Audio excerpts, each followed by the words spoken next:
Lindsay and welcome back to my channel. So this is the first video I'm filming with the new setup. Can you tell it's different? It's the exact same type of apartment, just everything is flipped backwards because we're on the other side now. Yeah, I keep waking up in the middle of the night and like thinking I'm gonna go to the bathroom and almost like face plant into a wall. But so far so good. I got everything set up for the most part. I still need to get all of my little stuff up on the walls, but we're completely unpacked. My June and July have been so busy because of the move and everything else going on. So I have a lot to catch you guys up on, but how was your June and July? I feel like we haven't talked in so long. I usually do these videos monthly, but recently it's just been like every 8 weeks is all I can squeeze in and I miss you guys. So tell me how things are going. How's your writing going? How's querying going? Have you read any good books recently? I'm with a full Nosy Nancy, short story long, all of the drama, drop it down below. If you've never come to one of these chatty videos before, hello and welcome. This is a really chill, not serious video at all where I just catch you up on all of the reading, writing, lifestyle, and like work publishing stuff that has happened to me over the month, and in this case the past 2 months. And then in the comments you share your happenings with me so we can kind of talk. I can check in on you guys, it helps me connect with you guys, all that kind of good stuff. But you know me, you know I could diddle and I can dally all day, so I think we should go ahead and get started. The first thing I guess we'll talk about is some writing.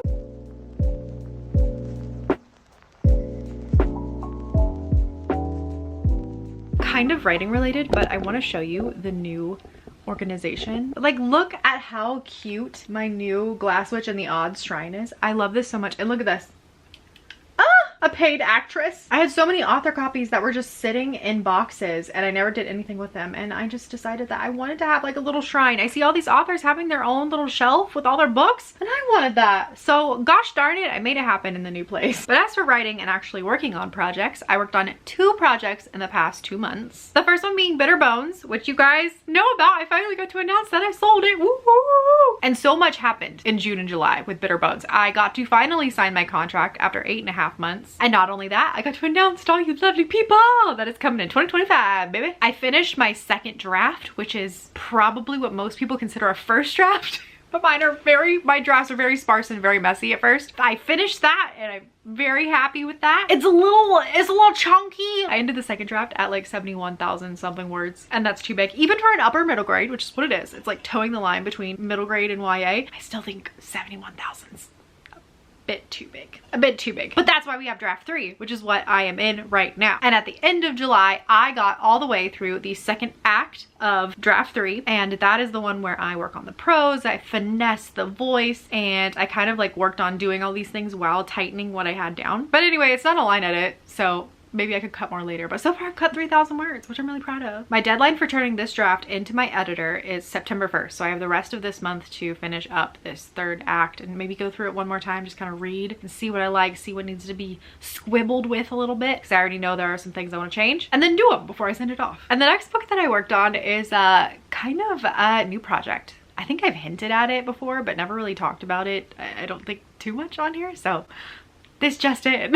Ooh, I just got nervous all of a sudden. I don't know why. You guys know for the past few months I've been working on like just funsy projects, like projects for me that are never gonna see the light of day. I just work on them in my off hours when I still want to be creative and write and tell stories, but I don't have to worry about the pressure of publishing or worrying about what other people think about it in general. And the funsy project for the beginning of the year was my Stardust ripoff epic fantasy project, which is still really fun. It's like Stardust with dragons and I'm having a great time with it, but I haven't worked on it in a while because back in like April, maybe May, I got this idea and I just kind of ran with it. I'm just gonna say it. I'm so nervous because I'm just like, this is so dumb.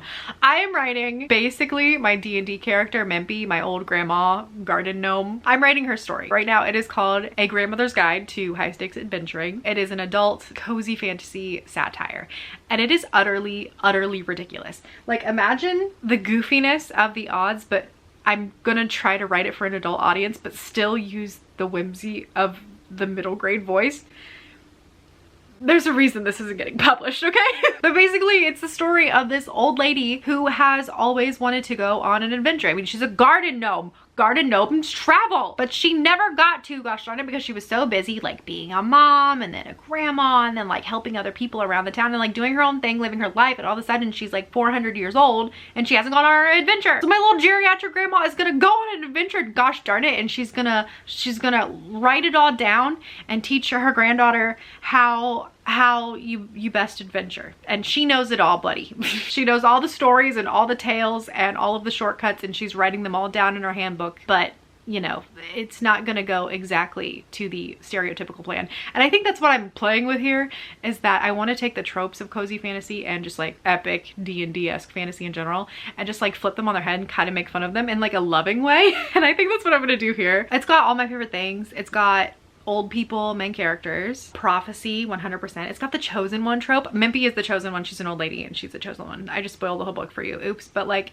you know what I mean? How fun, right? Chosen ones are never grandmas. It's got like epic adventures and traveling and like all of those fun things, but also it's just very, very stupid. It's so stupid and I love it. I'm not taking it seriously, and I don't think the book is gonna take it serious, which is making it so much more fun.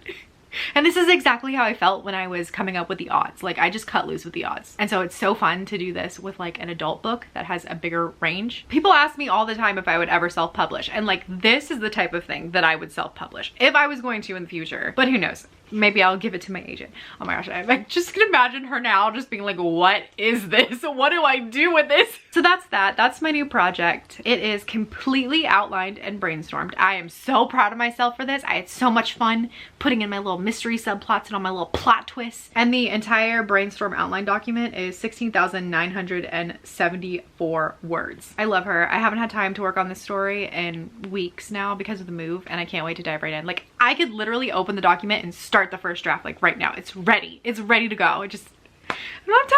I have to work. It's work, but it's bitter bones, so it's still exciting. But you know, it's the perfect cut loose goofy project that I needed after all of the darkness of working on Bitter Bones and the YA thriller Project Pyro, like back to back. It was a lot of darkness for quite a few years in a row, and I just needed something. I needed something like this. Let's switch over and talk about some reading.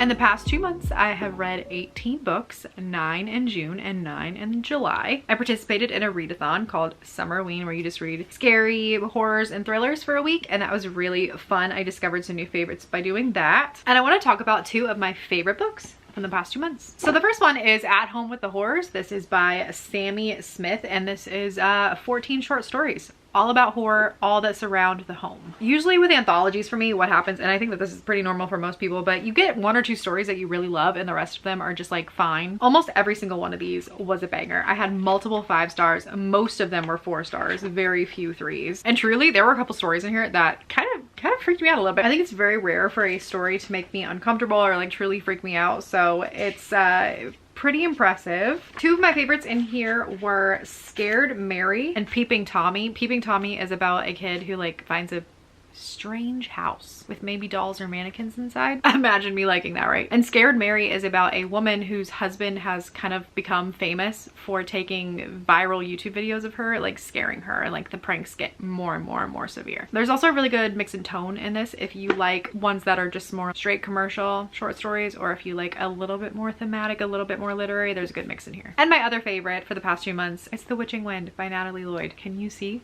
all of these tabs? Hello. Natalie Lloyd is my favorite author. She writes these really beautiful, whimsical middle grade stories, usually featuring disabled girls, but not always. And they're always lightly magical. And there's something very summery and hazy and sunshiny about all of her books. But this one follows 2 girls, one whose grandma is a famous country music singer, and the other one is a foster child who cannot wait for her older sister to turn 18 so she can adopt her. And in this particular holler, there is a phenomenon called the witching wind that can come through and take away the thing you love most. And both of these girls lose their favorite person, so they have to go on an adventure to get them back. There are so many beautiful, poignant lines in here. I mean, that's pretty much what every tab is just, I mean, she's a wizard with words. And then on top of that, there's something just like utterly raw and really relatable about how Natalie Lloyd writes like 12-year-olds. Like I just feel myself in every single one of these girls. She somehow encapsulates that carefree, playful, yet severely self-conscious feeling of being 12. So good. I mean, top 3 books of the year, definitely. Now let's quickly talk about some life stuff.